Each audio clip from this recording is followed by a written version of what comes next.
And when you're talking about one of the best defenders in the game, you have to mention his name, and it needs to come up in the conversation of defensive MVP. Please welcome to the show, Cardinals linebacker Chandler Jones. What's up? How you guys doing? Baby? What's up? Hey, don't look around. This is for you. Don't look around. That was for you, baby.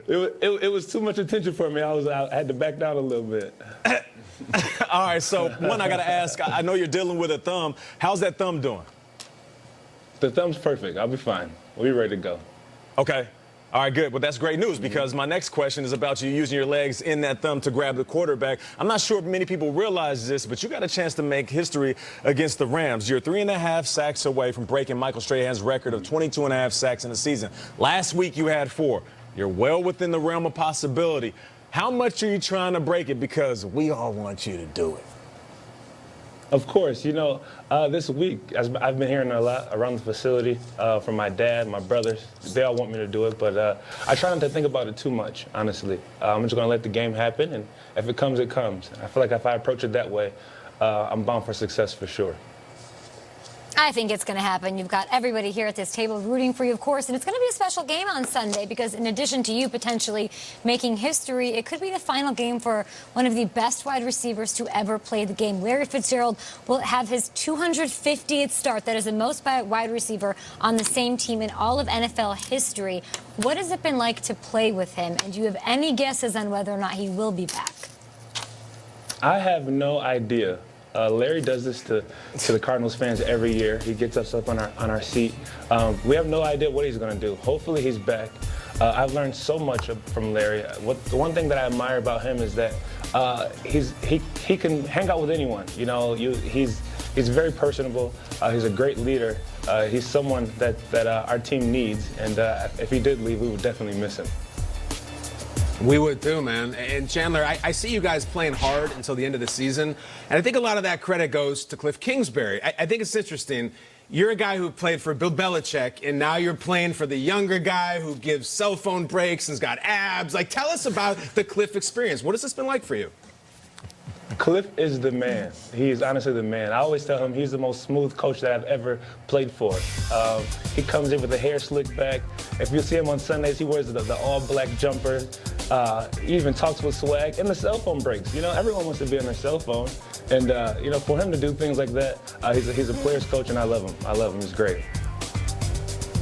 Chandler, earlier we asked you about the sack record. You said, if it comes, it comes. That's not acceptable. I don't like that answer. It's not going to make a headline. Try again. I'm going to need a little something more from you on this one because the Defensive Player of the Year vote is wide open. We've talked a lot about Stephon Gilmore. We've talked a lot about T.J. Watt. There is a big contingency in this league looking for Trey White to win it, but you right now lead the league in sacks. Tell us why you, Chandler Jones, deserve to be the Defensive Player of the Year in 2019. Well, the stats, honestly. You know, they say men lie, women lie, but numbers don't. So if you look at the stats, it should show you everything, honestly. Okay, Chandler, you out there spitting bars. I see you, and I hear you. But, hey, listen, so a little bit, a little something. All right, now you spent 4 seasons with New England, and you're one of the few players that actually left New England and had major success. So I have to ask you to put your analyst hat on for a second, all right? You're not a Cardinal. Let's act like you're on TV on the set of Good Morning Football. Who do you think is the scarier team in the AFC, the Patriots or the Ravens?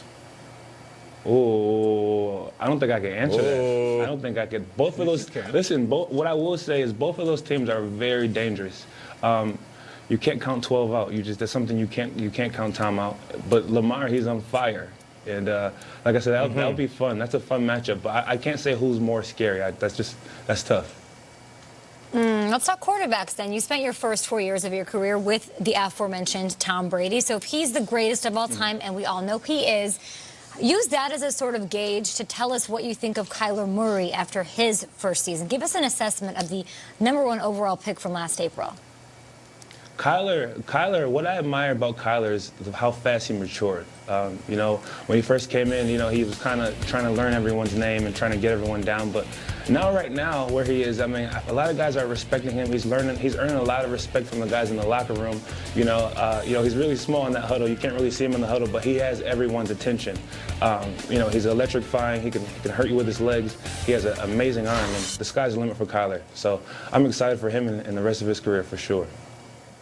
Chandler, we appreciate it, man. After you break the record, we'd love for you to come on the show. Yes. And we also appreciate you waking up early. I know there's a time difference. You guys off, but I don't want to cut you off, but I want to let you guys know this is my favorite show. I watch it all the time. Hey! Nate, Kyle, listen, Nate and Kyle, I love you guys, but Peter and Kay, you guys show me so much love, and I appreciate it. So shout out to you guys. We, of course. That's awesome, man. Incredible. It's great. What is that? I don't know how Bill Belichick's going to feel about you saying that that he's not smooth. He did the shrug emoji. He's not as smooth as See, I didn't your say he guys wasn't like smooth. I just said Kingsbury. that Cliff was the more smooth. That's all.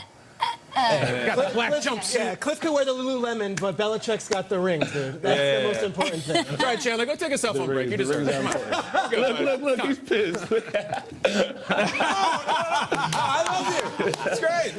Way to get him, Chandler. I like the 49ers. It's okay. Hey, Chandler, man, we love you, man. Appreciate you, brother. Good luck. Thank you. Love you guys too. Good luck, Jared Appreciate Goff. it. I got What's you. up? Yeah, thank you. Jared Goff's going to get got, I think, Get out the way. 4 times. 4 sacks. He could do it. He did it last week. Amazing moment, and it came out of nowhere, really. The last few weeks he's been on fire. I'm asking for 5. You want 5? Go ahead and get 5 sacks. That's Jared all- Goff that's gets all knocked for agreed. not having a huge personality. Brett Favre took a dive so that Michael Strahan could get it. Jared Goff, if that man is one short, do the right 3 thing. in the fourth What quarter. would Do the right What would the thing. right thing be? The Favre. Just the Favre it up Yeah, and just get Favre. Just give sacked? him one. Yes. Oh, If Strahan come got on. it, why shouldn't Chandler Jones get it? He's got to do it. Come on, It's Jared. respect to having a great season. Just for more info.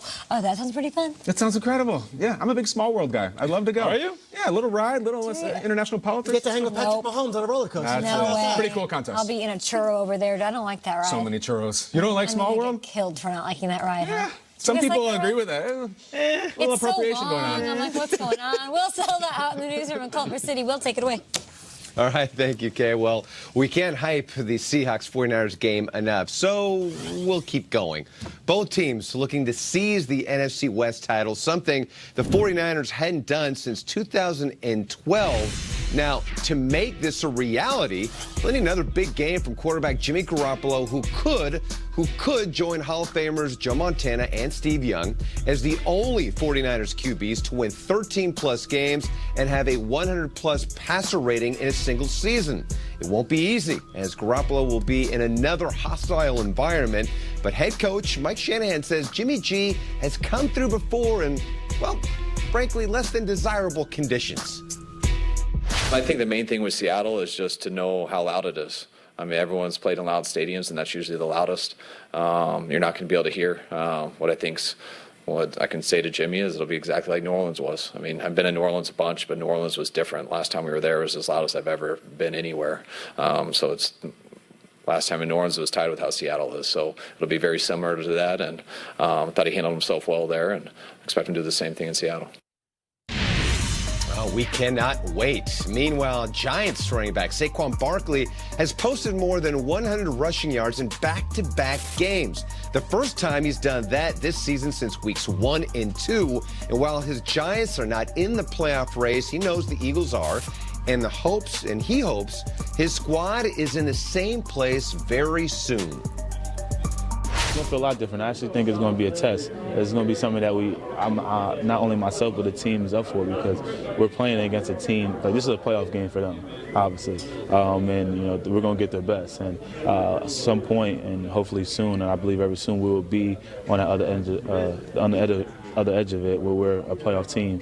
We're going to get their best, and we're going to be able to go out there and compete at a high level and, you know, see who comes on the top. And, but I know it sounds cliche, and I've been saying it, but obviously our real focus is finishing the season off strong, and what way to go out being Philly and our home crowd.